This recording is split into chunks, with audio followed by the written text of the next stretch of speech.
ẹ̀tọ́ wa. Gíga ẹ̀kọ́ ló ń gbé ní ìdẹ́pọ̀ ọ̀la. Ẹ̀dá fún yé ẹ̀yin òbí wa. Lẹ́bà lówó kẹjọ ẹ̀tọ́ wa. Ẹ̀dá fún yé ẹ̀yin òbí wa. Lẹ́bà lówó kẹjọ ẹ̀tọ́ wa.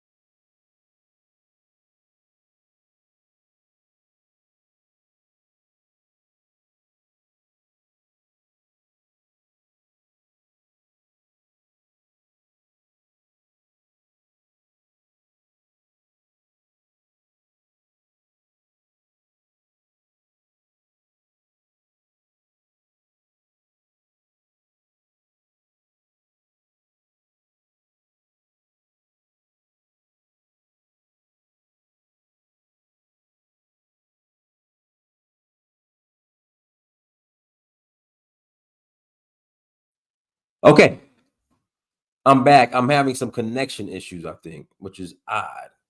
Hold on, but I want to get back to these commercials because we need to support our sponsor. So let's get these commercials back going. Sorry about the technical difficulty.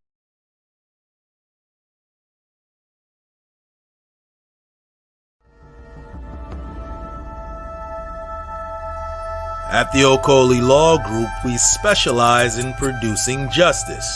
If you or a loved one in the Atlanta metro area is facing serious criminal charges, then you need serious legal representation. The Okoli Law Group is here for you. The Okoli Law Group is here for us. The Okoli Law Group, serious legal representation. Navigating through this spiritual journey is challenging. Healers need healers, trainers need trainers, and leaders need leaders too. If you're looking for a space that offers Reiki healing, emotional mastery, chakra healing, and even one-on-one spiritual consultation, visit us at todayswellness.com. Get all your spiritual needs met and just have someone you can actually talk to. Because whatever it is that you are seeking is also within you. All right, we are back, everyone. Thank you so much for joining. Like, share, subscribe. Also, hey, Colin, listen, my bills are paid, okay? My bills are paid. I don't know what happened. It just kind of blacked out. But we're back. We're here. I have that strong Xfinity Wi-Fi.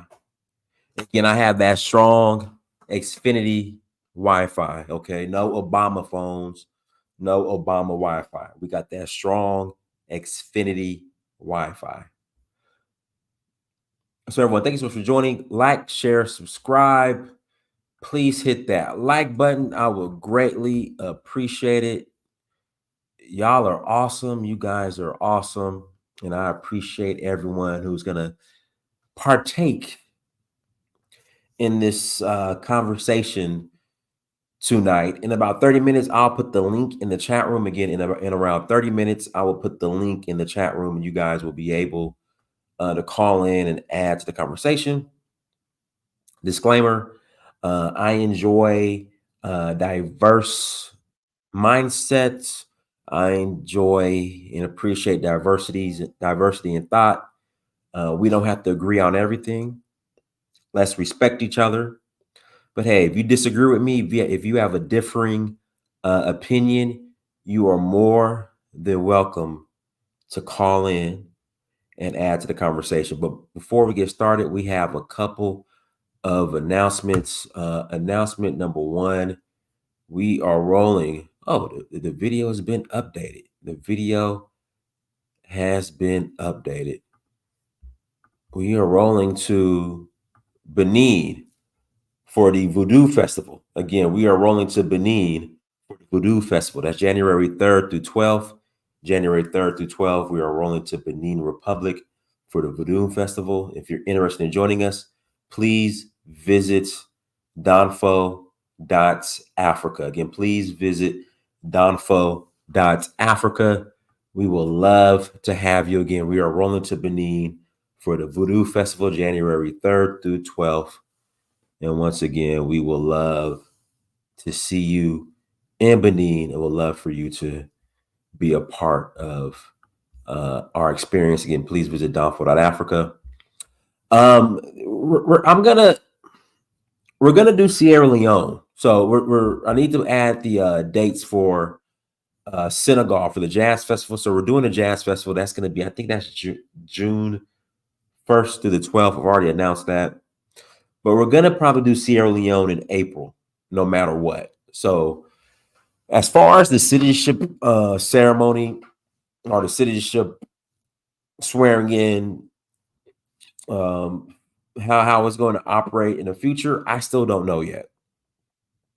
It's not if it's going to happen, it's when. But I know they're making the requirements a little more stringent, a little more harder for the actual requirements to come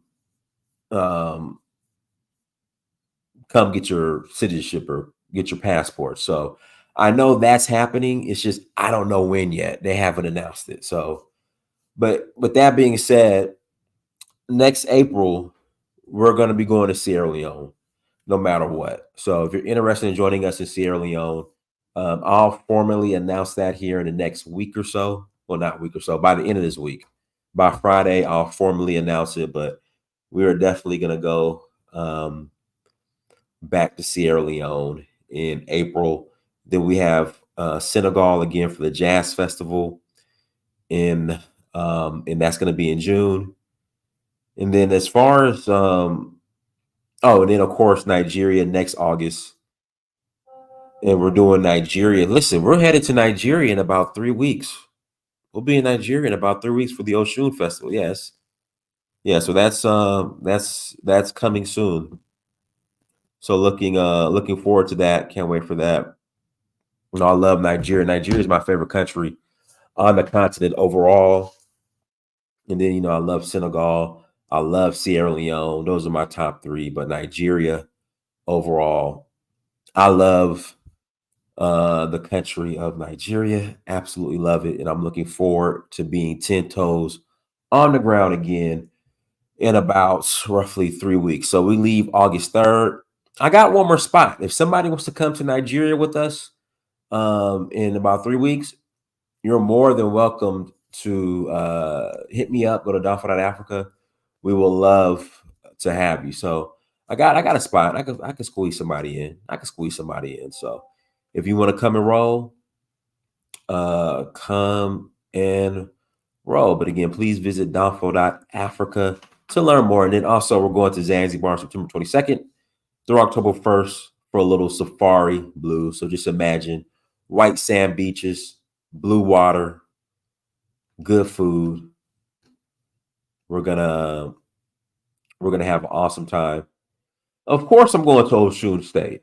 Yeah, I'm going to Oshun Oshogbo. Of course. We'll be there.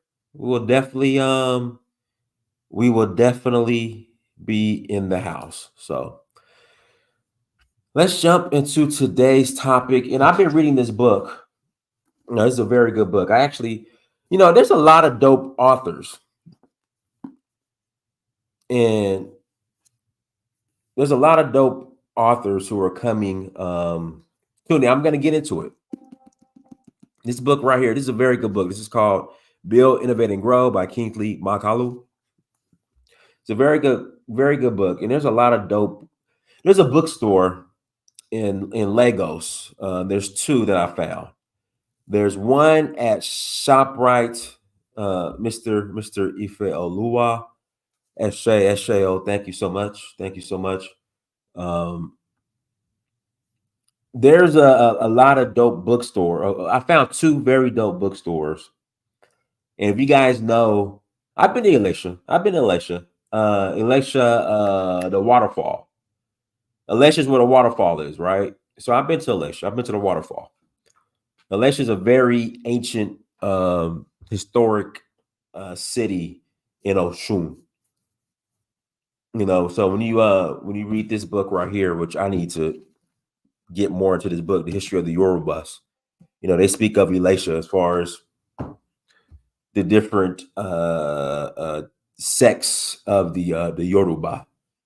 But this book right here, Big, Build, Innovate, and Grow by Kingsley Moghalu. And I found this book. There's a lot of good reads. It's a bookstore at ShopRite Ikeja, and they have another bookstore called the Jazz Hole, which is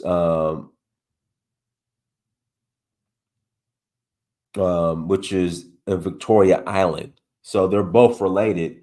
And guys, there's a lot of just good. There's a lot of dope stuff coming out of Nigeria. There's just a lot of dope stuff coming out of Nigeria. A lot of ingenuity. And that's why I just keep saying Nigeria is the future. Yes, Nigeria has its issues.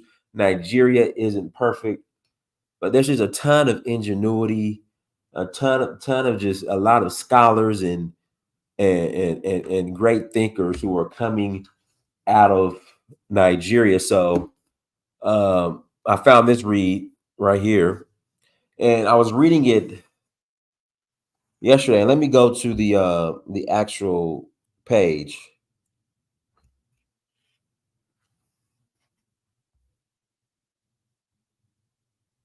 Let me go to it. Here we go. And I want to read this to you guys. In fact, there's a couple pages, so just bear with me. And again, it's from Big, Build, Innovate, and Grow from Kingsley Moghalu. This is chapter 7, but he calls it Vision 7. History, the Great Nation Builder. We are held captive by our historical past, yet we disdain history so much, or are so afraid of its truths, that it was removed for a while from the national curriculum. We need to confront our history and use it as a basis to create a new tomorrow for our country. History is important for the records kept, but its most important function for a country is to let us know where we are coming from. Drawing on the lessons learned in that journey, we are guided as to where we should be going. For this reason, the progress of all great nations has been driven largely by a sense of history. Guys, bear with me. This is important. China has risen to global dominance in the past 40 years because the country is keenly aware of its historical glory as the ancient Middle Kingdom at a time in history when the Western countries were relatively backward. The Chinese were later defeated by Britain in the Opium Wars of the 19th century and had to cede Hong Kong to the British. Britain had a 2-century reign as an imperial global power. For the Chinese, the humiliation of this era of their history rankled. They were determined to reclaim their place in the world. Today, China rivals the United States in global dominance and has long overtaken Britain. Japan, also an imperial power at the time, attacked Pearl Harbor, Hawaii, in the United States on December 7th, 1941. This event dragged the U.S. into World War II. All Americans know President Franklin Roosevelt's reaction to the attack with the famous words, "This day will live in infamy." The Pearl Harbor attack united America as a nation like never before. Japan's imperial power was decisively defeated when the Americans dropped atomic bombs on Hiroshima and Nagasaki, and it became a pacifist country after World War II. Memorial Day is a major public holiday in America, celebrated in memory of the country's fallen soldiers. History as nation building. More recently, history came full circle when Barack Obama became the first Black president. You know how that played out, though, of the U.S. That has not turned America into a post-racial society, but it was a moment that symbolized the country's possibilities as a nation. History can be uncomfortable. Relations between Japan on the one hand and China and South Korea. Guys, this is important. I'm going to read these. It's like 2 more pages, but I need to read this because it puts everything in the proper context. On the other, our 10th because of history. The Japanese Imperial Army invaded China twice in the first half of the 20th century, massacred 600 Chinese, and raped another 20,000 Chinese women in the famous rape of Nanking. During the Japan's harsh colonial rule of Korea between 1910 and 1945, the Japanese Imperial Army's extensive use of Korean comfort women as sex slaves has left relations between Japan and South Korea deeply strained, despite a formal apology by Japan decades afterwards. Inside Japan itself, the country finds it difficult to confront its history and the war crimes it committed.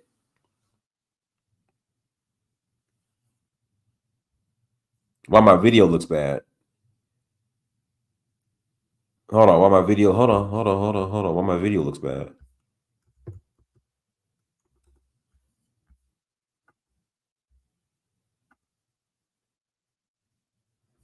Give me a second. I promise you, I don't have the Obama phone's not on. Okay, here we go. The Japanese Imperial Army's extensive use of Koreans' comfort women as sex slaves has left relations between Japan and South Korea deeply strained, despite a formal apology by Japan decades afterwards. Inside Japan itself, the country finds it difficult to confront its history and the war crimes it committed. Then there is the mother of all uncomfortable histories, the Holocaust of 6 million Jews by Nazi Germany during World War II.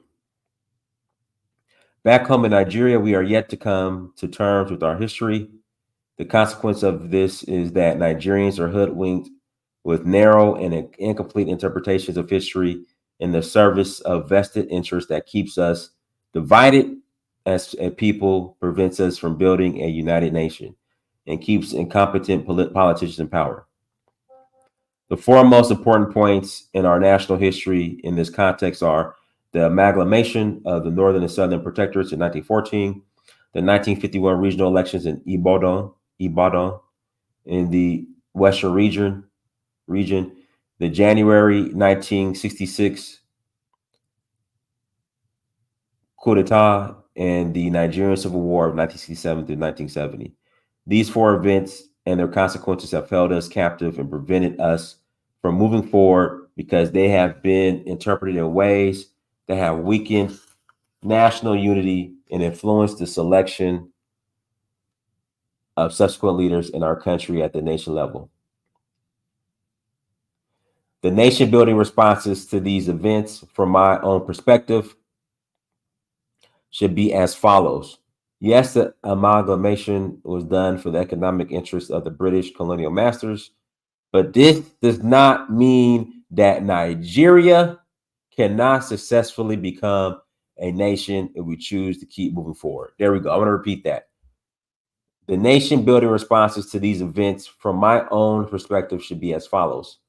Yes, the amalgamation was done for the economic interests of the British colonial masters, but this does not mean that Nigeria cannot successfully become a nation if we choose to keep moving forward. So I wanted to read that. I'm going to put the link in the chat room. If you guys want to add to the conversation, you're more than welcome to add to the conversation. But yeah, I'm just tired of the excuses. Well, Nigeria was named by Flora and Lord Lugard, and it means Negro area. And it's just like, look, man, what does that have to do with 2024?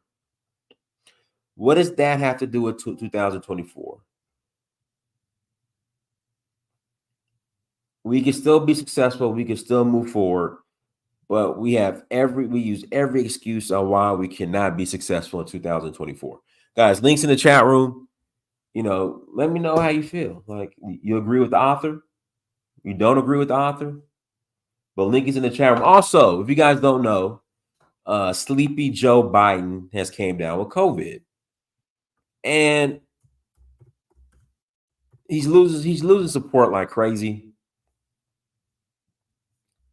So I got a feeling this is the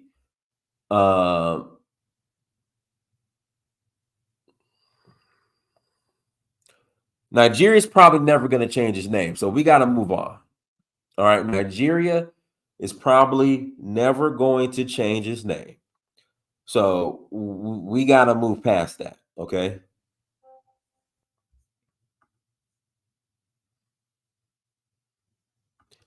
And there are countries who have changed their name and are doing worse than Nigeria. So yeah, so Sleepy Joe has came, and I hope Joe's okay. I hope Joe Biden's okay. But he tested positive for COVID. And what I don't understand, you get all these booster shots, you have the vaccine. Yeah, somebody keeps saying my camera's blurry. Like, I don't know what's going on. It has to be the connection. I don't, guys. I'm just gonna turn my camera off right now. And guys, links in the chat room.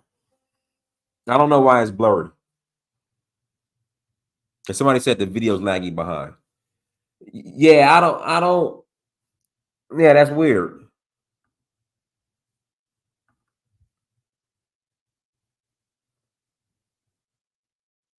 Huh. Guys, I'm gonna put the link in the chat room. Video is choppy and blurry, audio is fine. Yeah, that nah, I guess it's me. But see, on my end, it looks fine. Like when I look at it, it looks fine. But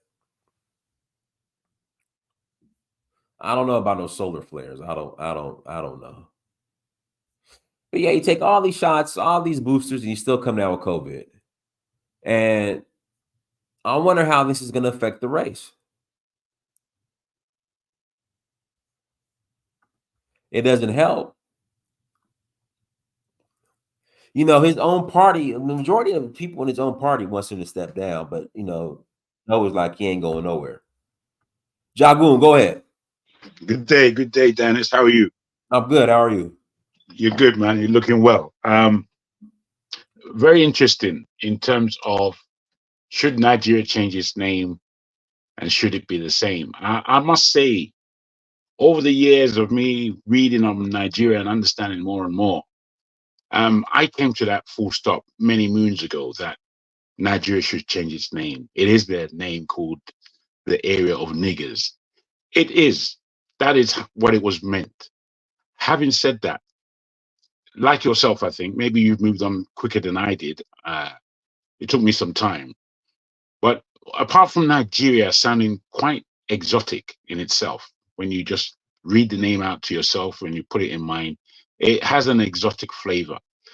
And it also, the whole word nigger or Niger or Niger, whatever you want to, however you would like to pronounce it, it does have connotations of depth in that I'm not sure if you know about the Naga, NAGA, NAGA8 sometimes. They have it in India and they have it in Ethiopia. And it means, if I'm right, if it means something towards royalty, kingship, of a people. And I've kind of come to the point that, like yourself, Nigeria doesn't necessarily have to change its name. If it did change its name, it wouldn't necessarily matter to me as long as the name is strong. I've had my own ideas as to what it should change into as a name. But I think, like yourself, even if Myanmar changed its name from Burma, and we know Ghana changed its name from the Gold Coast. There have been changes of names, and I think sometimes names do have connotations of spirituality in terms of it could be a blessing or it could be a curse. And sometimes I think when I came to that point of understanding that Nigeria meant nigger area, and I knew that from when I was in primary school. I remember saying it to my uncles that that's the real meaning, and him being rather shocked and looking at the name and thinking, is Soji right? Is Jagun right about this? And I strongly thought I was right about it. But again, having said all these things, Nigeria is still growing into itself. And the name is powerful somewhat. It is powerful. I'm not quite sure if people would appreciate what I'm saying. And I feel strongly that that the name is not necessarily a curse, and that the name given to us is something that it's difficult for all of the ethnicities in Nigeria to buy into. The thing that Nigerians buy into first is their own tribal names. And these names give us a much stronger awareness of who we are as a people. Sometimes I'm not sure, to the outside world, Nigeria and Nigerians hold that name. But when we look introspectively into Nigeria, we don't really hold the name with a lot of heart. We prefer the name of our peoples, our tribe, our language. And I'll just put a question there. I see the way you see it, and I do understand it from your point of view. But I want us to look a little bit deeper at really whether this name is a curse or it's a blessing. I can't say one way or the other. But I think that question is a tangible one. I'll leave it there. All right, go ahead, Festus. Hello, Dynast. If I have to chip in, if I was the head of state or the first president of Nigeria, I would have changed the name to something else, something that's indigenous.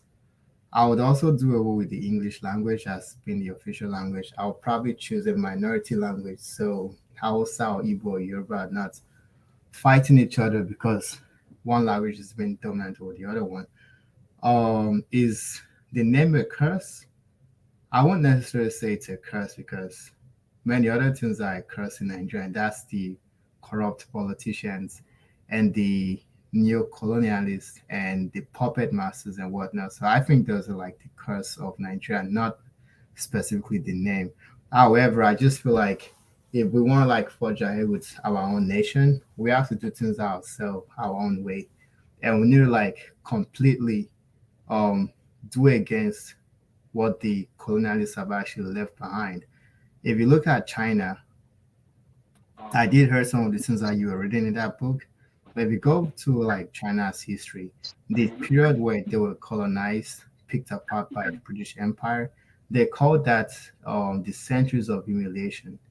And they remember what was done. They remember their place in world history and world economy. And they have this agenda to get back to their rightful place in world affairs.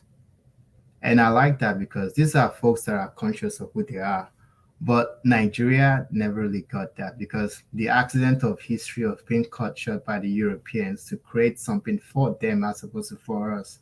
And they actually mastermind this tribalist doctrine that we still face today, even though they're long gone.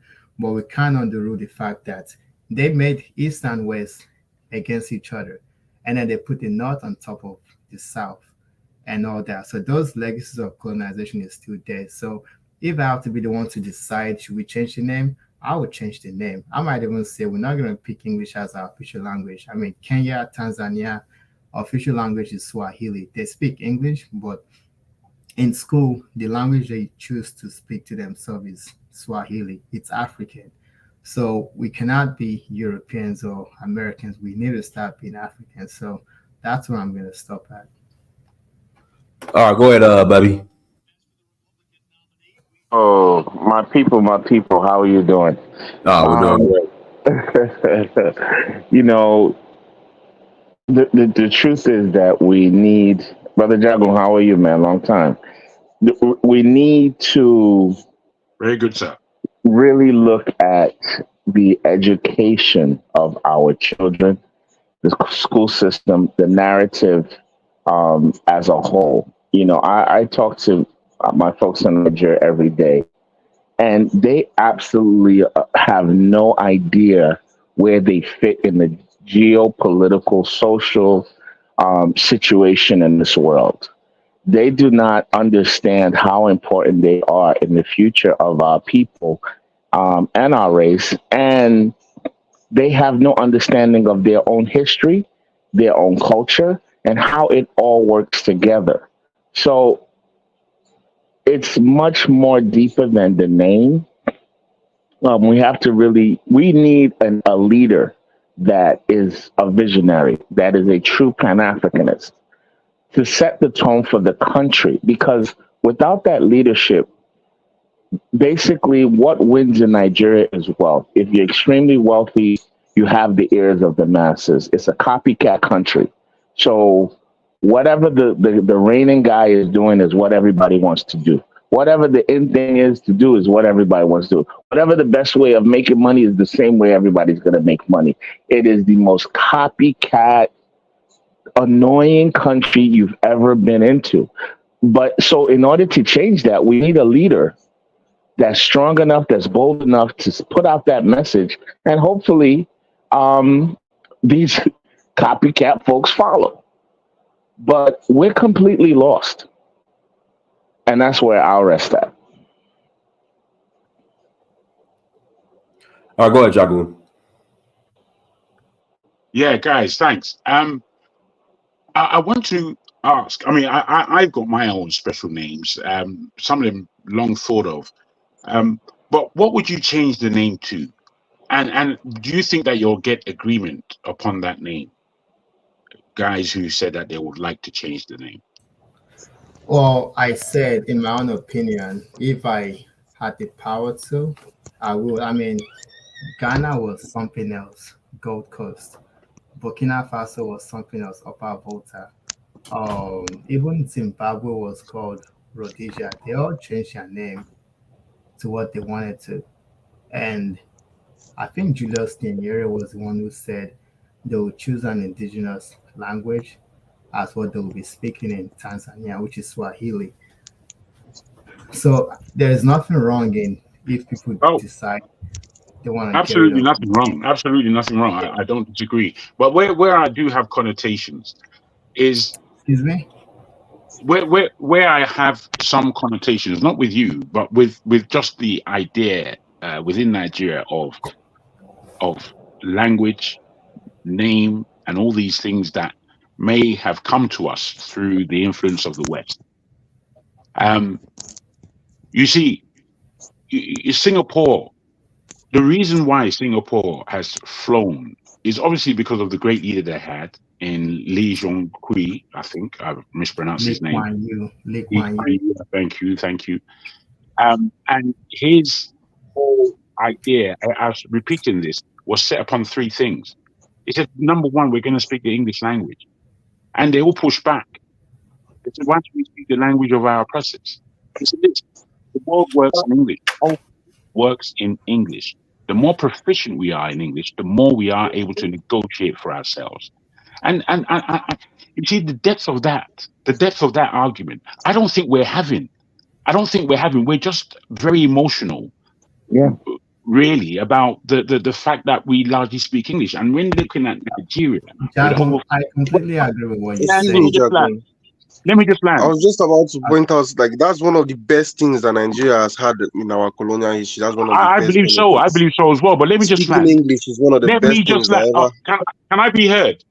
Can I be heard, please? Let's not talk over each other. Let's not do that, please, if we can. I just want to say that the argument put forward like this, it has to be tackled. Which language would better? The Yoruba, which is possibly the most widely spread language across Nigeria. Maybe it's Hausa, I'm not sure. But yet there are 500 languages in that country. You know, it's not to say that we can't just adopt any of the big languages or any language for matter. But I've seen that the English language itself, from my father's grandfather's generations, have actually the English speaking in Nigeria, it's become worse. People don't write correctly. People don't speak correctly, not in the way my father's generation used to speak. And I think that there's a lot of shame to be attributed to that. And it's coming like a malaise, a throwaway. You know, Nigerians around the world are particularly renowned because they speak English. Because of that. That is what is pushing. We still bring along our culture. Don't make a mistake. But we are communicating in English. And we do it with some level of proficiency, largely, especially when you look at the black world. So I'm thinking, look, man, are we going to come to a reasonable and real way of being without always sniping at ourselves? I think a lot of the times we cut our feet off to spite our nose, or whatever the saying is. And I don't know if that's the way forward. That's what happened to that. All right, let Can me I? pass to Yeah. Justin. Let me pass to Justin. Go ahead, Justin. Unmute yourself, Justin. Let me get Justin on here. Then I'll pass it back to Bubby. Go ahead, Justin. Yeah, sorry, Jagun, because I had no idea he was still talking. I just see. wanted to butt in and say prove my point. But yeah, I was going to say, like, in our entire colonial history, one of the actual benefits is even the fact that we speak English. Like, looking at the history itself, if we spoke French, I wouldn't even see it that way, to be honest. If we spoke French, it would be a different ball game entirely.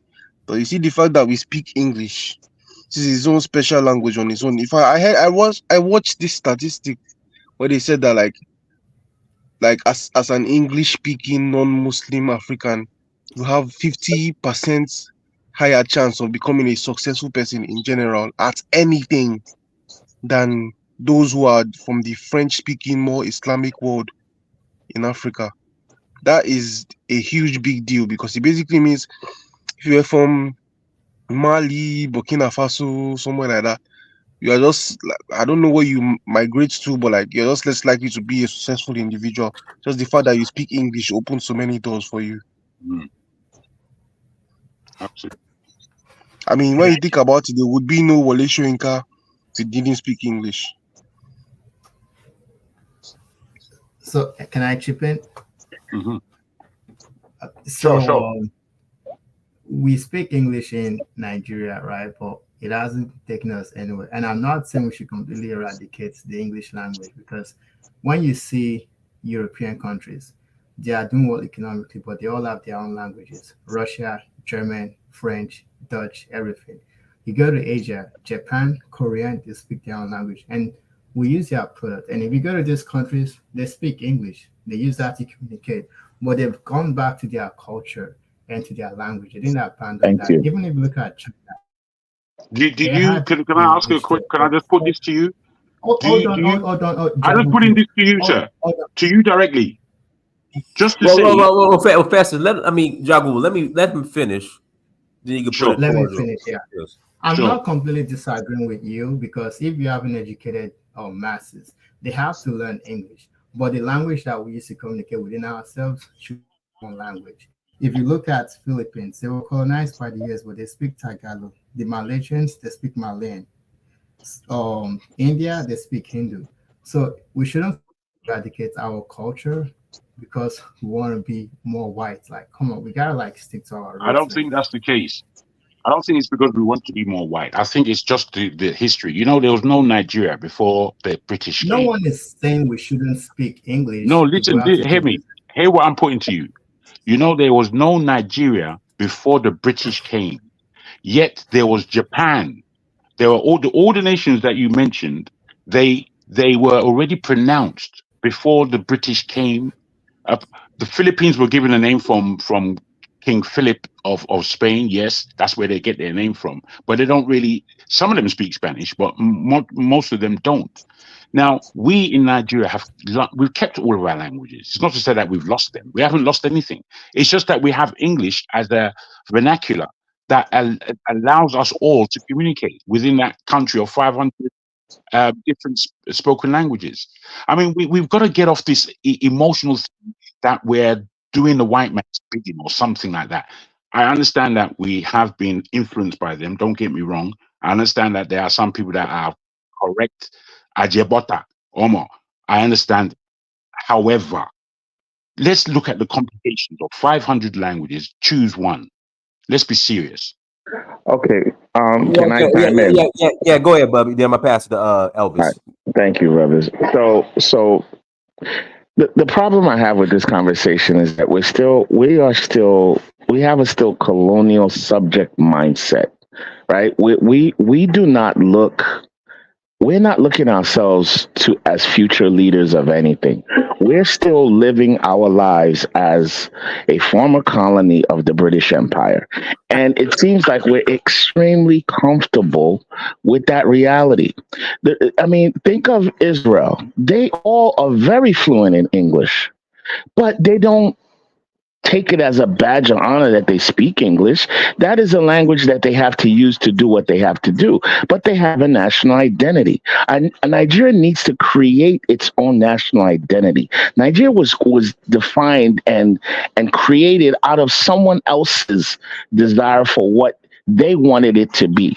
Nigerians need to decide what they want to be. Is the country going to split into three provinces and still call itself that? Is the country going to stay as one? And if it stays as one, what is the direction it's moving forward in? I don't think as a country that in 50 years or 100 years could be a world leader should have a language that anyone from the outside world can infiltrate and understand what they're seeing for security reasons, if not for anything else. How do we Exactly. That's a really good defend point. ourselves against our enemies if we can't speak in a language they can't understand? All right, If we let me can't ask. speak amongst ourselves in a language they can't understand, how can we defend ourselves against outside threats? And the threats are going to continue because everyone understands the resources that we have in that land and the potential in that land. The guns are going to be turned on us and we'll be taken over again. If we don't have a military mindset, We're not that even proficient in that. self-determination is important. We cannot continue to live as subjects of the colonial empire. We're just existing the way they've always wanted us to exist. And we're happy and comfortable with that. We're proud that we speak English. It's fucking ridiculous. Excuse my French. It's the most useless, unprideful thing a man could be. Can you imagine someone coming into your house, raping you, killing your kids, killing your family, and putting a law on your wall, and you follow that law your whole life? What kind of man are you? Stand up, throw that shit in the garbage. Write your own laws. Stand up, Nigerians. Stop being the subject of a British colony and be proud of it. Can You I? gotta stop it. Dennis, can I point out something before you pass it to the... No. Let me, because I just want to get, there's people on the panel. I want to make sure they speak, get their chance to speak. Then we'll pass it back. Royal Image, you're next, then Elvis, then Ebola. Thank you. I even just found out Nigeria has a new national anthem yesterday. I didn't even know that. But It's the old one. sorry. The new It's the national old anthem one. is the old national anthem. Oh, okay. It's quite pathetic Yeah, in itself. I came across And just to add, that was written by an English woman. The second one was written by a host of great Nigerians. However, it is what it is. Sorry. Okay. So with the whole language thing, Jagun, sorry if I said the name wrong. Just quick question for you. When you sit there and you're thinking, are you thinking in your native tongue or you're thinking in English? Good question. My brother, I speak Yoruba fluently. I speak a little bit of Hausa. I speak a little bit of Igbo. I speak a little bit of Shekiri. So, the way I think is quite diverse. So which is your tongue? Yoruba is my first language. Okay, so when you're thinking, are you thinking in Yoruba or in English? I've just or you're explained thinking now. in all of them? Yeah, my thoughts come out in a mushroom, and then I spit it down. You understand? And it comes out as language to which I'm speaking, to whoever I'm speaking to. And you pronounce my I'm name saying very that well. is everybody that's around, whoever on this panel, whoever's around you as an African, when you're dealing with people and they don't think in their native tongue, you always have to watch out for those people because, again, they will side with those. Let's say there's an Englishman that speaks English, they will side with them. If there's a Catholic that's not from the land, they will side with whoever that they have some type of connections with. I don't think that's scientifically correct. A lot of Africans, for example, if I'm a Muslim, the African that's a Christian is going to side with the European that's a Christian. So we have this problem within us that we need to find ways to deal with and solve. Because most of us at dinner is, oh, I speak French, I speak English, and we're proud of it. And it's like, well, that's not yours. Yours is supposed to be one. You are supposed to be primary. You're supposed to take care of yourself first. So everything that is ours, we're supposed to uphold and uplift and praise. But the African is always uplifting and praising that which doesn't belong to them. And it's the issue when you bring it up, the same Africans will turn on you and they will beat you in the head and say, you don't know what you're talking about. Like we're sitting here, we're talking about this is the best thing that's happened to us since colonialism. It's like, how can we say stuff like that? But again, I understand the point of view because if it's not English, then how do we talk among ourselves? And in saying that, we're also saying how stupid and dumb we are that we can't even get together and understand each other and solve our own issues without a foreign tongue. So again, that saying shows you how we view ourselves, that we are not smart enough to deal with our issue without a foreign aid. So our problems is all around. It's a 360 issue: politics, economy, economics, everything about the African is fucked, and we don't want to take one step and solve it. We talk about so many things. Language is a big, big, big, big issue. If you do not speak and think in your native, the Chinese are weird. Like when a child is born, you don't teach the child 1+1. It's picked up by the child in the household. But when you go to school, you know one is bako, two, mienu, and all of that. But then you get to school, they have to teach you one.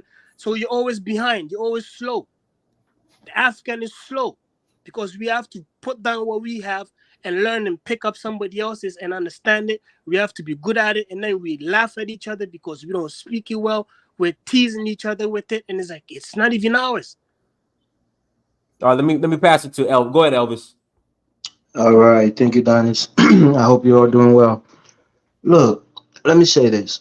You know, when you don't formulate your nation, through your own ingenuity, and it's done by an outsider, like what happened in Nigeria, they try to find the most common ground.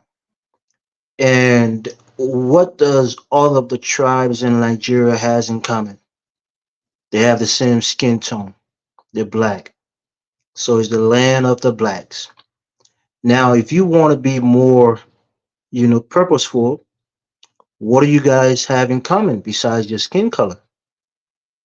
That's the big question. What does all the tribes have in common besides the skin color? Not the language, perhaps not even the culture. So then you have to come together and understand what do you have in common. If you don't, then you got to fight for what's your purpose. What common purpose can you have in common and working for towards? Then you can encompass all of the different tribes and find a name for yourself. But names are important, especially in African culture, Yoruba culture. People carry the name; it has meaning behind it. But when you have a nation that is amalgamated from different cultures and people, it's hard to reflect everybody within that name. So what you had in common is what your country is named after, the land of the blacks. You know, Negro land, or if you want to call it that. Is that But what Nigeria let means? me say this: when it comes to language, you think the English go to Germany and start speaking German. You think the French goes to Spain and start speaking Spanish. There's a common language between continents. In Europe it's English, French, and maybe Spanish or German in certain places. But English is the most widely spoken language in Europe. Most people learn English, or in certain regions, in the Baltics, for example, it'd probably be Russian because they dominate that area. So in the Iberian Peninsula, it would be Spanish. People from Portugal tend to learn Spanish so they can communicate when they go down to Spain. So as Africans, what is our common language? If we want to have one or two, can we learn Swahili, which is, let's not forget, it's very heavily influenced by Arabic. The name Swahili just means language of the coast in Arabic, pretty much. So it was Hmm. heavily influenced by the Arab, traders on the east coast of Africa. So it's not a Okay. uniquely African language. It has a lot of influence from the Mediterranean, from the Um, The the Arabs. Middle East. So, what is our African language that we can use as a people to communicate amongst each other? Because if we say we're going to speak our own, native tongues, when we go, if I go to Nigeria and they don't speak Kru in Nigeria, they speak Yoruba. I don't know how to speak Yoruba. How do I communicate with the Yoruba or the Igbos? We have to have a There's a common point trade in language or time. a Give common me one language to second, I'll communicate just across the continent. So English is that language that is used for Europeans to communicate. You can learn other languages, but when you go from one country to another country, English is commonly spoken. So that's the question you should ask Africans to learn a common language, and then you can have your individual language within your country. But when you travel outside of your country, you have a pretty much a universal African language to speak, and Hey, you let have to me. develop that, and you have to teach that, and it takes Okay, many years to Elvis. adapt it. Elvis, let me pass it to Ebo Land. Go ahead, Ebo Land. Then I pass the Alfredamus report. Go ahead, Ebo Land. Mute yourself. Ebo Land, unmute yourself. Oh, Dynas. Oh, Dynas. Oh, wow. Where'd she begin? Where'd she begin? Go ahead, and then you heard Biden. He mysteriously caught COVID today. I So know. but I we'll was talk about that later. We'll actually talk going, about that later. Go ahead. Go ahead. We'll talk about that later. Go ahead. Dynas. w- We do well here. Why do we do well here? Because we speak English. Oh, and also, I remember what I wanted to say. I actually asked my father that exact question, Dynas, when I was a kid. I was like, Daddy, what language do you think in your thinking voice? And my dad said, "Oh, I speak in Igbo. I speak in Igbo." Then it's like, oh, okay, that makes sense. So you think in Igbo and then you speak in English. That makes complete sense. So I think that's what everybody does. So what happens here, Dynas, is so I was told they don't want the children to get confused. That's Igbo people excuse for everything. We don't want you confused, child. We don't want you confused. So that what they do is they don't speak Igbo to us. They only speak it to each other. So we don't know what they're talking about. But I started figuring it out. That's what they do. These are villagers. They move a certain way. They understand that you have to speak English. I mentioned that on your live a few weeks ago, that Chinua Achebe, he wrote Things Fall Apart in English and is based off the Odyssey. So taking a Greek story, writing it in English from the complete perspective of an Igbo man for meant for an Igbo audience. So, kind of touching on what someone has already said, um, I know amongst with West African people, there already is so much literary work, stories, fables, etc. We all grew up on, which explains the history and the life of of your ethnicity, of your society. So yes, we speak English because, like I said, Dynas, we have moved into modernity. Igbo people, Yoruba people, we like to make money, lots and lots of money. You cannot do that if you do not speak with a perfect English accent. The better the accent, the more money. For real. That's how I do it, Diane. Okay, I'm done. Okay. All right. Alfredamus report. Go ahead. Oh, thank you. Can you guys hear me? Yeah, you have your Yes, fan sir. on in the background. What you got going on? Something's Oh, going on. sorry. It's been hot lately, so that's just my fan. Can you guys hear me clearly? I'm away Yeah. from it. Go ahead. Go ahead. Oh man, the woman that named that, nigger area, she's a brilliant. She went there, she saw a bunch of Negroes, and she figured this is nigger area. But as far as the English language goes, if anyone is familiar with me, I've done interview in the past, the advantages and the disadvantages of colonialism, and people were upset at me, and it blew my mind. I was like, wait, didn't these people go to school in Africa? Because we learned about this. So this idea that when you learn the English language, it's about brainwashing. So, okay, those of you that are so prideful in your language, name one invention that your tribe have invented. None of those languages have any written form of language. They haven't invented anything, including my own tribe, that the world can benefit from. Good There is point. there is over billion, like 2 billion people that speak English language. The English language, they've invented lots of things that are scientific. They're in English. For me, I think. I totally disagree with your premise as a Wait, Yoruba wait, man. If you let go me into let He's me Ifa, making so much let sense. me He's making can all the you guys sense in let the me world. Let him finish? continue. So when you talk about Nigeria, people saying changing the name. Nigeria's name, like Ghana used to be the Gold Coast. You have Ivory Coast. You know, Nigeria, that area, that nigger area, was called the Slave Coast. Unless you guys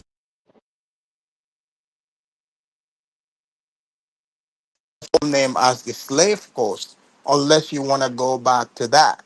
So, in order for Nigeria, even though you have over 200 million plus people, like you need to trade with other people in Africa, even in West Africa alone. The part of West Africa I'm from, we are from the Mande tribal speaking group. If somebody is speaking Yoruba to me or Igbo, it sounds like Chinese to me. I cannot pick up anything from it. So for me to be able to do business with a Nigerian, the person better be fluent in English, in the king's English, not pidgin. You gotta speak English. So I don't see any issue in that. I think this argument is coming from a place of inferiority because Africans, those of us are from these places, our village people, they don't know how to read. They don't know what is written. We've discovered that, hey, these white people that smile to us, they are actually they writing about our true nature, who we truly are, how primitive we are, how incompetent we are. We pretty much we can do nothing for ourselves if they don't do it. We read these things, and some of you got really, really upset at the white people, you know, and started complaining, oh, how dare these people speak down to us like that. But go to your village right now. Your village people, they cannot create anything. Your village people are there begging you, okay? These people cannot even, produce food for themselves half the time. So what are we talking about here? What those of us that are not far from the nigger area, some call it Nigeria, what we need to do is be fluent in English, embrace that name, be good, and, you know, try to take advantage of this language. Because of the English language, I am able to make tons of money, which people that are my fellow countrymen, they will probably, live 50 lifetimes before they ever achieve what I'm achieving, and I know that strictly from me speaking the English language and embracing it. So, I see no issue in it. Like one guy mentioned, We Jagun. we go through Jagun mentioned. college quickly. You can go through college quickly. We're not learning anything. The rest of them have to learn. Well, We're well, ready that's to go. why. We enroll in college within like 2 weeks. Sure, we move. Well, that's why they said Hey, Dynasty, can I? education is continuation. Like Jagun put it. Jagun never missed class. No, but Jagun Jagun never put missed it class. perfectly, right? His He, hand was he always raised. Jagun knows everything. He's But ready Jagun is correct. I have noticed that too. A lot of to read. Africans these days that I see on social media versus when I was even growing up. That's not even that long ago. Maybe because I went to private school, but majority I noticed they can barely write proper grammar. They cannot speak proper English. It seems like they have regressed.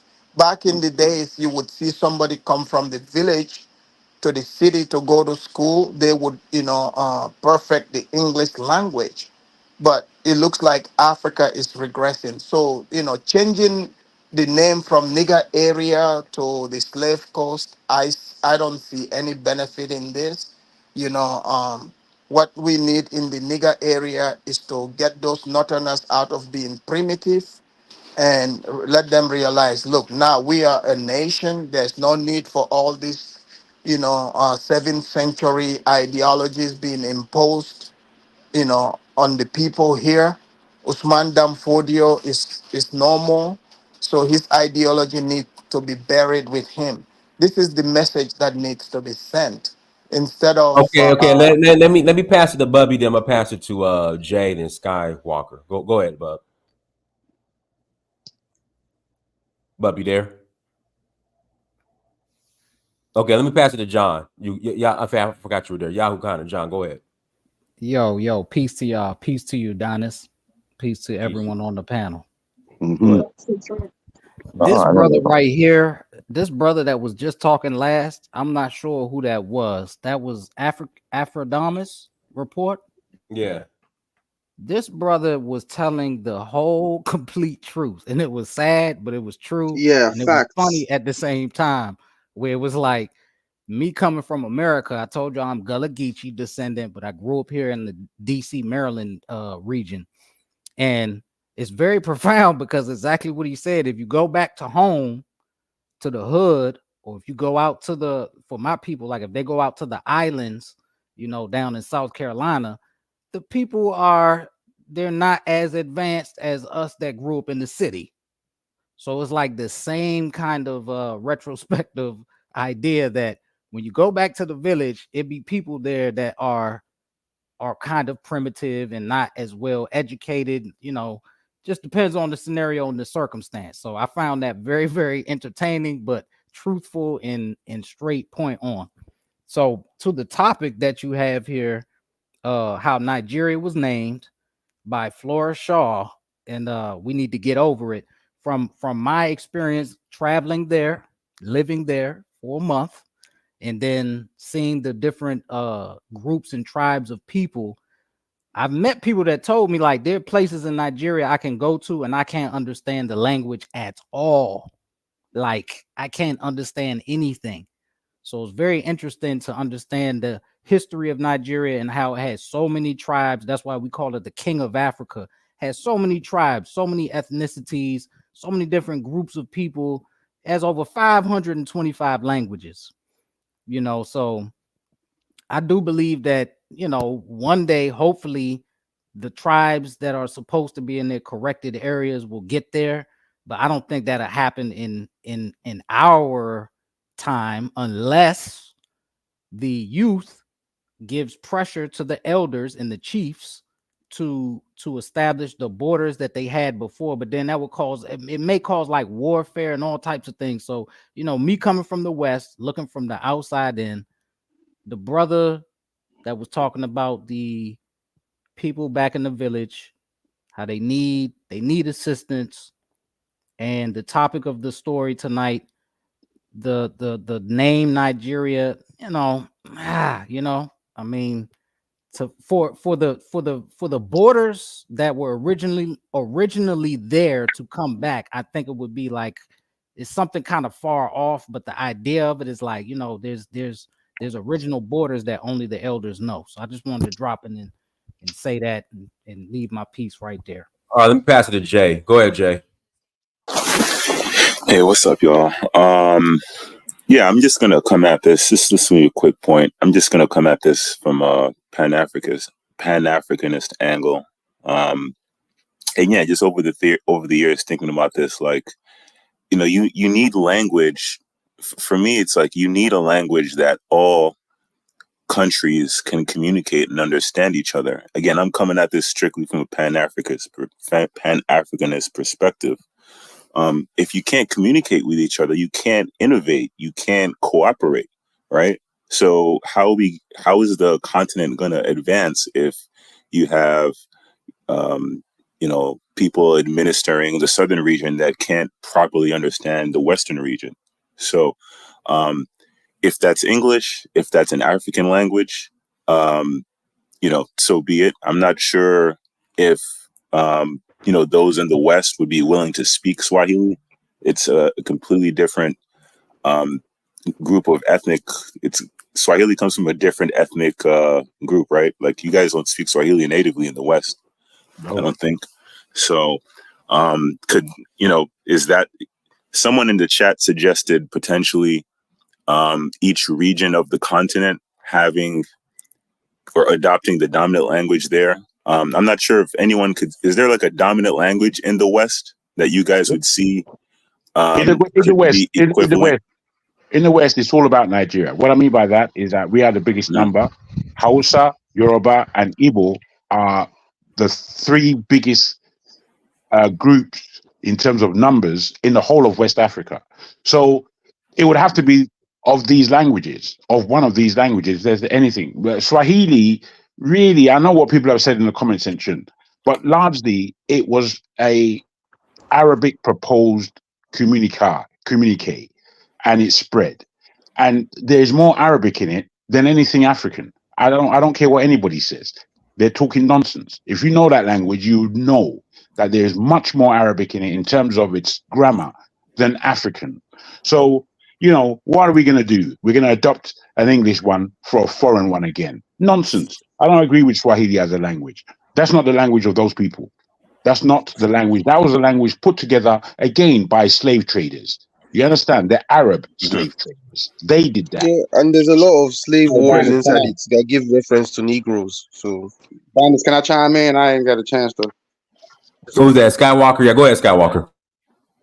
Okay, I want to come at this also from a Pan-African perspective, but also I want to come at it from because I mentioned before that one of my degrees was in philosophy, but in particular with a concentration in the philosophy of language. So I done did a lot of, study on linguistics and language in that aspect, right? And most people think that language is a mean, or that the purpose of language, let me say that, is to communicate, right?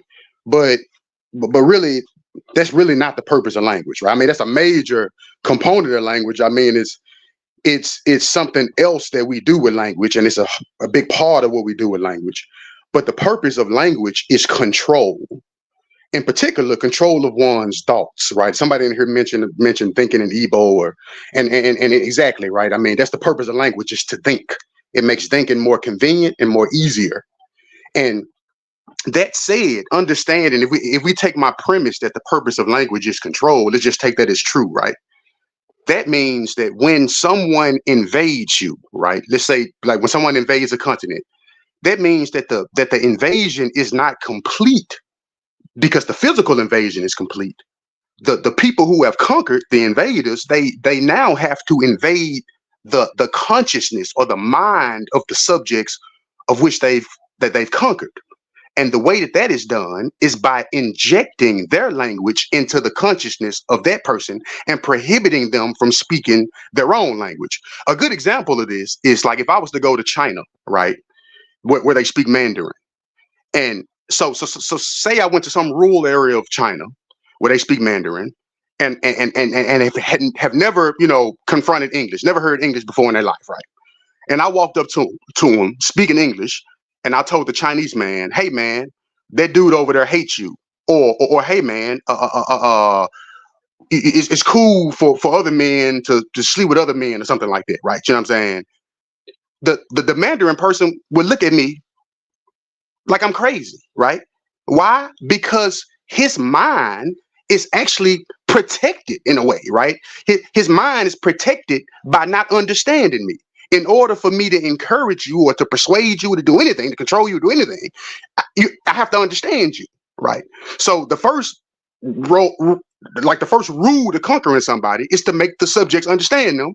So they force them to speak the language because that's the only way that they can control them, right? So understanding that from a Pan-African perspective, right? It's important for Black people to speak one language, and in particular, it should be an African language, because if we continue to try to galvanize the masses of Black people, whether it's Francophone, Anglophone, Lusophone, whatever language or colonial imperialistic language that Black people have been forced to speak, if we could, then it would be very unlikely that we would ever be able to come together, right? First of all, because the people for whom are trying to thwart any kind of progress on our behalf, we speak their language, so it's going to be almost impossible for us to hide anything from them, right? You know what I mean? And second of all, it's because the language itself doesn't like us. In philosophy, there's a process called phenomenology, right? And phenomenology in philosophy is like just like the analyst of the way reality, presents itself to us, right? It's a just like a framework used in philosophy to kind of analyze the metaphysical world, right? And so you can also do this with language, right? There's a phenomenology of language, and some people call it etymology, or but by looking at the language, you can kind of see, because, like I say, language is a very mystical thing. It might be the most mysterious thing in mankind. We might understand, the heavens and nature more than we understand what language really is. I mean, that's how mysterious it is, and so it's almost magical, right? Like literally, if you speak English, you're under the spell of the English language. If you speak French, you're under the spell of the French language. That's why everywhere we go, our entire environment is injected with language. I mean, you in your car, right? Hey, Skywalker, let me pass the mic to Delroy. Go ahead, Delroy. Okay. Hey, Dennis. I'm Hey, headed then I'm from gonna pass work. the African Wahala. Go ahead, Delroy. I just want to say something real quick. For me personally, I think they should change the name from Nigeria to whatever they decide to choose. If Nigerians want to keep that name, then so be it. It's up to them. If half want to keep it and half want to change, then they should bring it to a vote. But it's important um to change the name. I mean, Dennis, you name your son after one of the greatest person ever lived. There's a reason why you did that. Names are important, right? As far as language, the African Union already agreed. They came to agreement that Swahili should be the language they well, not should be. They adopted Swahili already. Yes, it is That's bullshit. Come on. the African Union officially, whether it's right or wrong, they accepted it already. You can look it up. Okay? I'm not saying it's right, I'm not saying it's wrong, but they already accepted it. Let me finish talking. Again, as far as the name Nigeria, yes, it should be changed. Ghana changed, Zimbabwe changed, several African country changed. White people would never let an African name their country, period. And if they name it, they would change it, period. That's just how it works. Some of the states them in Nigeria, like Port Harcourt, was named after a white child molester. Okay? But they love that name. Did they ever research who this person was? They have white roads, park, all kind of thing named after Port Harcourt. Right? He was a white child molester. Yes. Change the goddamn name. All right? That's all I have to say.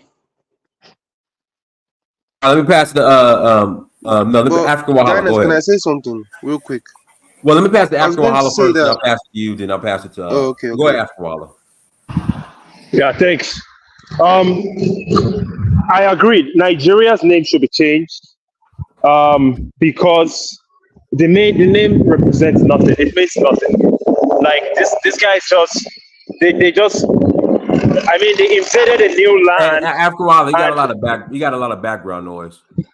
Sorry about that, man. I'm so sorry. I'm trying to move away from there. But imagine Europeans came, created countries, had clashes amongst themselves. For that reason, they divided the countries. Hey, African Wahala, can you call back, because it's a lot of background noise. Okay. Yeah, Can I come in, Dennis? They call right back. Can I come in, Dennis, on a few points? Let's see, Jago, your few points gonna be like 5 minutes. Let me pass it to Bubby, then I'm gonna pass it to Alumide, and then Jago, and I'll pass it to you. Sure. Okay. Go ahead, So, as we can see on this call, the idea that Nigerians will change the name because you have people that are educated that still when it comes to level of sophistication of understanding the African diaspora or global Black experience are uneducated, but they're in position of making the rules and the laws. So our society, like I said, is lost. Our people are too comfortable in the white man's world. They love it. They embrace it. They don't want change. We have a problem. Have anyone heard of Project 2025 that's going around Yes. through the Republican Party? Black people never plan. We don't have plans. We are just We are just existing. We're just living. We do not make plans for our future. We do not have strategic anything for our future. And it's very evident. We have no plan. We have no desire to plan. We just want to make money and live comfortably and drive big cars and flex and oppress other people that don't have what we have because it makes us feel better. We have no plan. We have no plan for ending poverty, ending whatever problem that we have in our countries. We have no plan for it because the rich are comfortable being rich and don't give a shit about the poor and don't care about the systems to elevate them out of poverty. To say that Africans' language don't have inventions, or you don't know Yoruba, you have not studied Ifa. There's everything inside of Ifa, my friend. Sorry, excuse me. I don't mean to stop you, but please, can you tell me what screwdriver means in Yoruba? I've always wondered. Advancement is in the Yoruba language and Ifa in itself. Binary code that computer systems are based on is what Ifa operates on. So first of all, go learn your history before you open your mouth and disgrace your ancestors.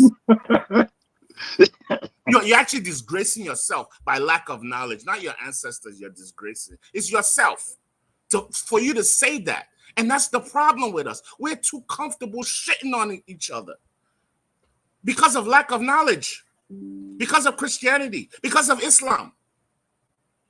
We've traded our common sense for Europeanism, for wealth, for money. Because I got big money, I can say whatever I want and sound educated. No, you sound really uneducated. And it shows. All right, let me pass it to stop that. Go ahead, Jagoon, and I'm gonna pass to Olumide. Thank you very much. You see, I wanted to just touch on a couple of things. Firstly, our philosopher.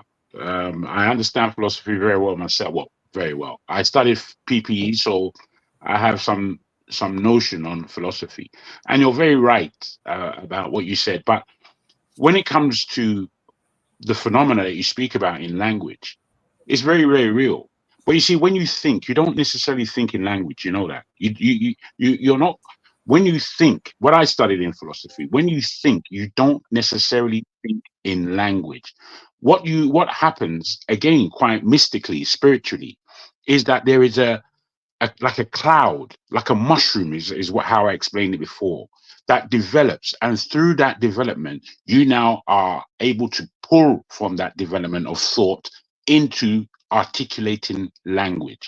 When you are articulating language, there is control performed on what you are saying. The control is to emanate correct, accurate communication. That is what the control is. Sometimes we get a lot of things mixed up in our learning. I'm a person, when I speak, forget my accent. When I speak to people, I don't speak English the way English people do. I speak English in a Yoruba machinated thought process that comes out in English. When I hear African Americans speak, no matter how well spoken they are, no matter how ghetto they are, when I listen to them, they speak in an African mushroomed thought process.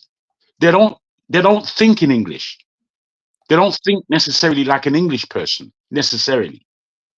That divorce can be made, don't get me wrong. There are many Black people who do speak very much in a European vernacular in terms of their thought process.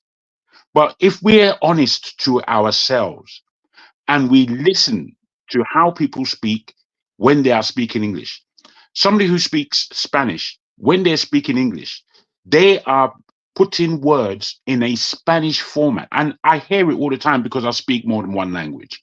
So I hear how people speak. We've got to be really thoughtful and careful about what we say because these things are extremely deep. Now, me as an individual, I don't have one English name. My parents didn't give any of their children English names. You understand? So there is an importance there.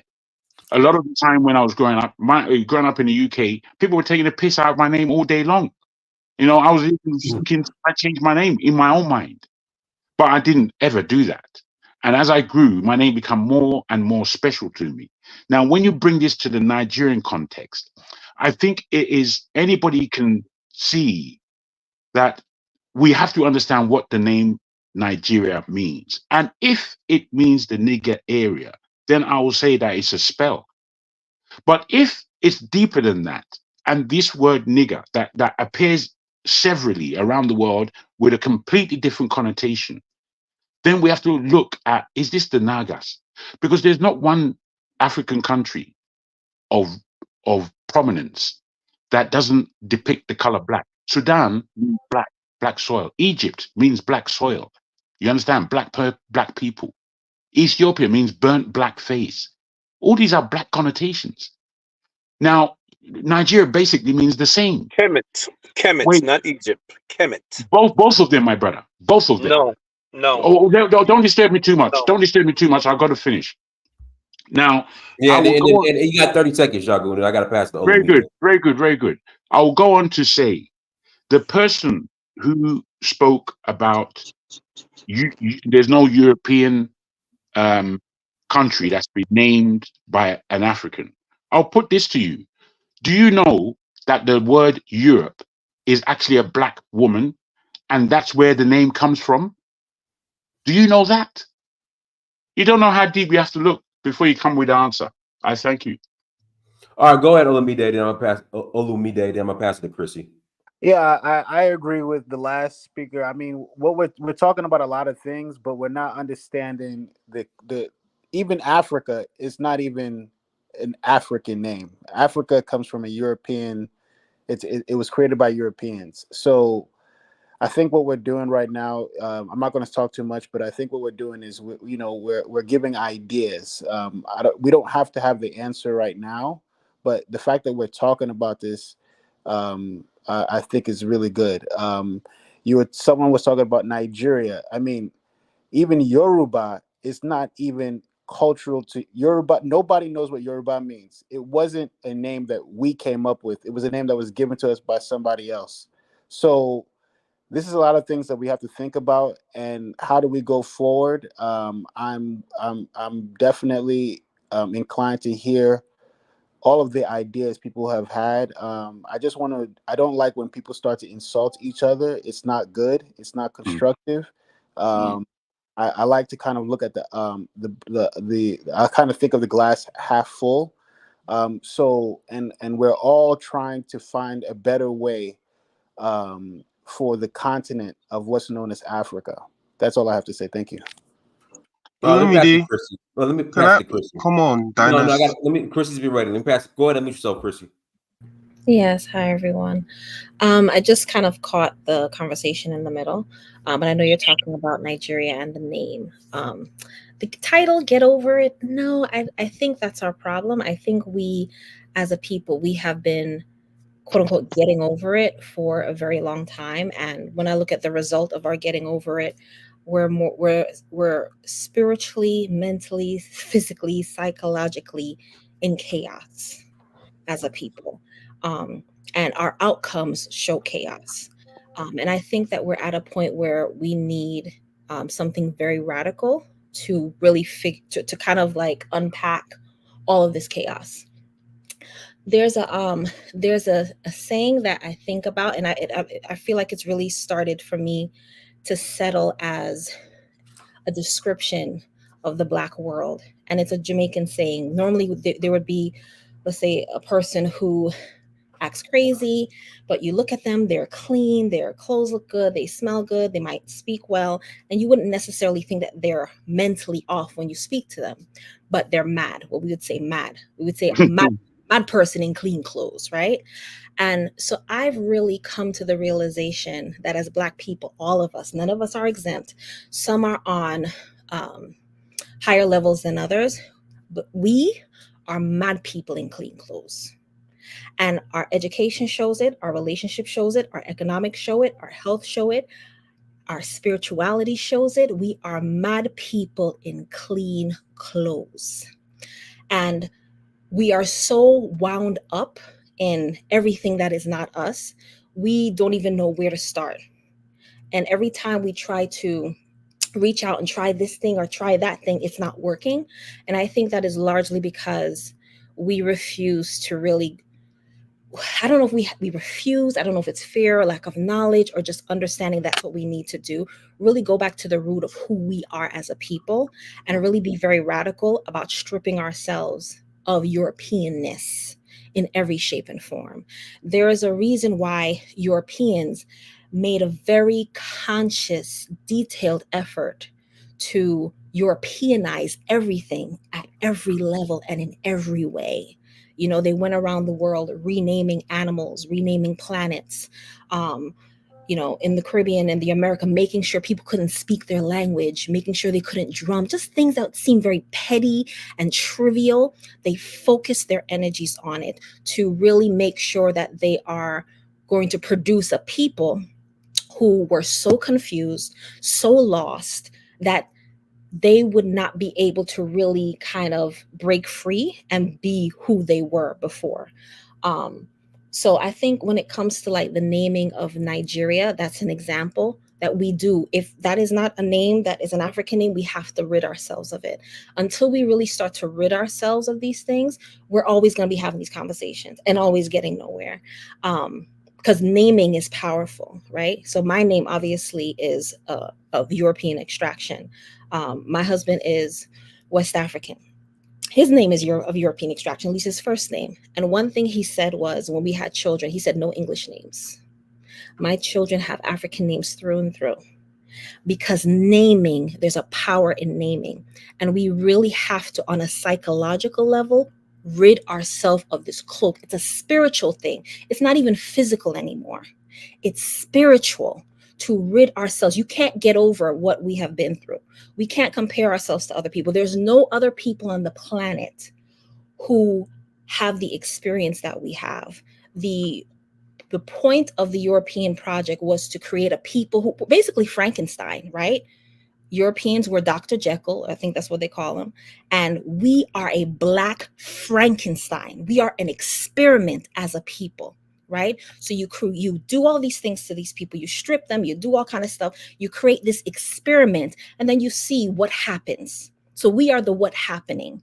And in order for us to really get out of those layers and centuries of just very deep and demonic and very thoughtful ways of being diabolical to the cellular level with us in the spiritual way, we have to really start to look and be as petty and trivial and thoughtful in the ways that they were to create the confusion, to undo that confusion. So yes, getting rid of any African name that is not accurate, if it's not African. If you have a European name, making sure that your children don't have European names, being very, very thoughtful. And I think one of the forerunners in this thought process was the Nation of Islam, where they had the idea of, okay, I don't know what my last name is, I'm going to put an X there.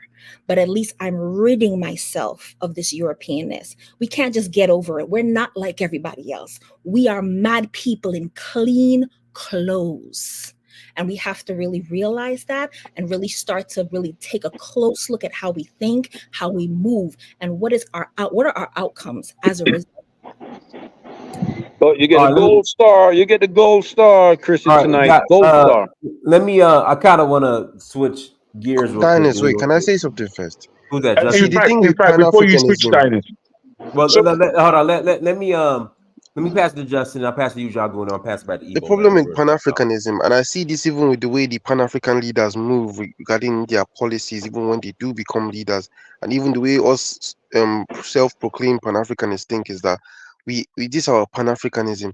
It's good to think that way, but sometimes it just gets too unnecessarily radical to the extent it becomes more funny than it is reasonable or innovative. Some things we say as African people, as Pan Africanists, to follow these movements is just unrealistic.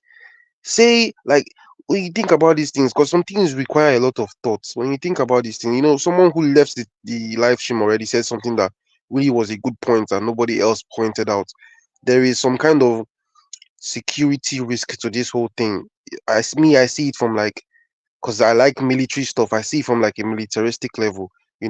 I'm about going into the nuclear industry, and because I study nuclear engineering, and I thought to myself, if African people came together to do their own nuclear project, like the Europeans once did, even though they got a lot of their uranium and all that from Congo, how would we understand each other? See some Ivorian scientists, Nigerian engineers, Congolese scientists come together. How would we just be talking like, what are all these ones even saying? We don't understand each other like that. That's a problem. It's a security risk, both on a national and international level. There will not have to be white middlemen between us who have to control the whole thing, which is basically what goes on in ECOWAS now. Is a white middleman for almost every industry in Nigeria, or every important industry. And about the whole thing about the name Nigeria itself, well, correct me if I'm wrong. Feel free to correct me if I'm wrong, anyone in the live stream. But like, is there really any? I mean, the name Nigeria, I'm pretty sure it means like it was named after the Niger River, right? Niger area, not Niger or whatever that means. It was named after the Niger River, which is basically the thing that made our country so popular from the start, and especially to Europeans, just the way the Syria Mountains made Sierra Leone popular. It's like, if what name could be more accurate is the way I see it. What name could be more accurate? You can't use any of the indigenous names. You can't say, okay, Oduduwa Republic, because that only applies to one people group in Nigeria or a couple people groups in Nigeria. The name Nigeria, I personally think, is just for like the emotional aspect of the fact that it was brought by a British lady who was a freaking whore is just emotional thinking. I mean, that's facts, man. It's just emotional thinking. But like, the name is pretty accurate to me. The Niger area, the Niger River is one of the most blessed, most powerful rivers. Something of which Nigeria has full control over because it flows inside our nation. Something that is very, I feel like that's geographical fact on its own is very underutilized. We have the most navigable waterway in the whole nation, in the whole of Africa, even more navigable than River Nile. River Nile is extremely long, but it's too narrow, and the Congo River is too huge and has too many rapids and waterfalls that makes it very hard to navigate. River Niger is probably the most perfect river in Africa, and we were named after it. It's something to be proud about, whether or not it was given by a white lady. Thinking we should change it because it was given by a white lady is basically the exact same type of Yes. thinking. Let me pass it to Jagun. Wait, hold on. I've not Okay, landed on my point. It's you basically got the 20 exact same seconds. type of thinking that Tinubu had last couple months when he changed the name from what was it called? The one he gave the old anthem. Just when he said it, he was like, oh, because it represents everything that our country is, and then he changed it. And then another thing is the main point that I wanted to bring up, because someone earlier said something that didn't make sense. I can't remember You got who. 10, Just And I got to he pass the said he mic. You basically got to pointed land. out You the got to. fact that, come on, Dynast, I'm not. Well, I'm Just let me saying land. land. Okay. He basically pointed out the fact that, okay, we should speak one of the big languages in West Africa, or we should form our own language. The only problem is that if we do form some unifying West African languages, maybe we take a little bit from all the languages. This is where we didn't really think about it before he said it. It's like, on our daily lives, almost everything we use is English. That to form some language out of it, at the end of the day, practically speaking, 50% of what you would say would be in English. I mean, you said Philippines and Tagalog and Singaporeans and the languages they speak. They speak a lot of English with that because, I don't know, let's say we spoke Yoruba as our native language. All right, What bro. is still I got engine it, in Justin. Yoruba? I Bro, What you got were to is never pass going. this You were on to never going All to right, Jagoon. man. You're end. setting up, bro. Get off. You're setting up. Yeah. Let me pass it to Jagoon. The Jagoon, I got to pass it to Jagoon. Let's Then back to Ebola. thank Go you, ahead. brother. Let's try Jagoon, and keep. You got a minute and 30 seconds. I don't want to really talk. I actually, before you change the subject, because I was listening to your preface before the program began, and I want to know what you think because you wrote that thing. Get over it. What do you? As everybody has spoken now, do you think it's something easy to get over? Well, it's not a matter of easy to get over. It's a matter of dealing with reality that the name is more than likely never going to change. So, like, you could continue to be delusioned, or you got to move forward and get over it. Or I'm not saying one way or the other. I'm hoping that everybody heard what I had to say. However, you know, you're almost saying it's impossible that it can change. Of course, it can change. Why not? Yeah, but I think It can at the change, but moment it's not going to change. we are not prepared to have an intelligent conversation about self-determination. That's the whole point of it. The Africans have no understand. I mean, look at us defining the Niger River, defining Nigeria. It's the same prefix of the same. It's still nigger river. It was the nigger river, and we're using it Absolutely. to define what Nigeria, what the pride we have in it. So contextually, our people still are eons away from even understanding what they're even talking about. So how are we going to change? So how are we going to get into conversation when we're using the same tropes to define the same tropes? Well, I mean, what Justin was saying was very inaccurate because the name Niger River is not the name that any African in Igbo land. They don't call that place Niger. In between the Nupi and the Yoruba, we don't call it Niger. We have it between Nupi and Niger. We had a completely different name They for it. all had And then when you go all the way to Timbuktu and further down, they don't call it Niger. Niger is Niger. Wait, please. Niger is what the Europeans gave it as a name. Full stop. Nigeria and Niger, the Europeans gave these as a name. And we keep them. We keep them for whatever reason. And I say, it could be a curse, it could be a blessing. So far, where Nigeria is concerned, it seems to me like it's been a curse, to be honest. You understand? Well, for such great people have just been oppressing themselves since that name has become. Now I'll put it to anybody. Naga, N-A-G-A, or the Nagas, N-A-G-A-S, it's the same meaning, but it means something more kingly. It's much more kingly. Now, and it's African, completely African. So it's like, what do we do? Do we baptize ourselves in the muck that we've been spread upon by the Europeans, or do we baptize ourselves afresh in an African concept? I don't know. Look at what's But happening. let me ask the panel something. Let me go ahead, Delwood. I'm gonna pass it by the Igbo land. And Yeah, put something. How do we expect a people to even change a name when they're not going to change their religion? I mean, Nigeria have white Jesus and Mary all over the country. The other half is Muhammad. I mean, you can't change the name without changing that also. So I don't see. I think that she just leave the damn name and forget about the whole damn thing. All right, Igbo land. Go ahead, Igbo land, real quick. Shifting gears. Sleepy Joe just came down with COVID. You think he's going to drop out now? Do I believe, Dinah, Biden Yeah. is going to drop out? No, he is not. And I will explain why. Because Biden is going right back to the roots of this party, which is Black people. You know, he was just recently at the NAACP convention celebrating the 115 years. Also, he's just going on tour in Wisconsin and Michigan, both states with a very unique, historically blessed Black population. You know, when we think Black middle class in the 80s, Michigan, Detroit, UAW. Also, you can bring in elements of Milwaukee. That's that area. You know, there's a lot of Black history, so he needs all those states to win. And also, Dynast, we may need to talk offline, but Georgia, there's a good chance it could go blue.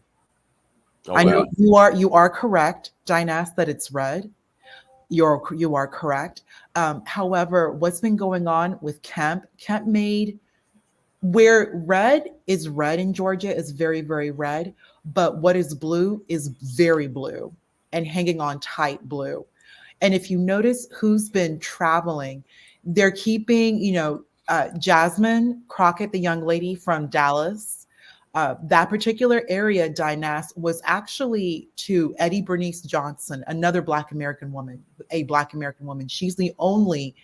Uh, she's the only congressman, man or woman, to ever have that seat that Jasmine has. So, and this is a Black women's seat. When we're thinking also Cynthia McKinney, I know she lost her seat, but this particular seat, District 30, is for Black women. This young lady, Jasmine, has been going on tour, basically supporting Biden. And just like I told you, if Biden wins, which he very well could, it's going to be because of Black people. I don't see it happening in Georgia. I think Georgia's completely red now. That ain't gonna happen. Forget that. I don't see. I don't even understand how. I don't even but understand how you come anything up with could that. change. All you need is just one. Why are you talking about Biden as if he's a savior as somebody? We're not. We're just having a general conversation. I'm just saying that I don't foresee Georgia going red because what happened to the way Stacey Abrams got smoked. I don't see it happening. No, Georgia's going red. I mean, Jesus, Georgia is definitely up for. It's on the trajectory. If we're thinking in light of inertia, however, this political motion has just begun. Do not forget, Dynas, that it was Stacey Abrams who carried 2020 blue. No. I disagree. I think it was COVID and George Floyd. It 100% was that carried it blue, but then it's 100% the pandemic. And again, you are correct, Dynas. What you're saying. What I'm attempting to also bring up is inertia. So the past is a very good indicator of the present. Therefore, there is a very good chance that the current stance, which is gearing red, it's red, could turn blue or even slightly purple, depending, Dynas, just because we already have a recent history of Georgia being blue, regardless why it is blue. Furthermore, Biden was up this time back in 19, or this around, what is that, summer 2019. Like I'm on your side because I'm on your side when it comes to 2020, but you cannot help the fact that the polls were still very neck and neck, but leaning blue. The polls were. But like I said, 2022 with the governor's race, it wasn't. I mean, think about it. Herschel Walker had a runoff. I know. Georgia's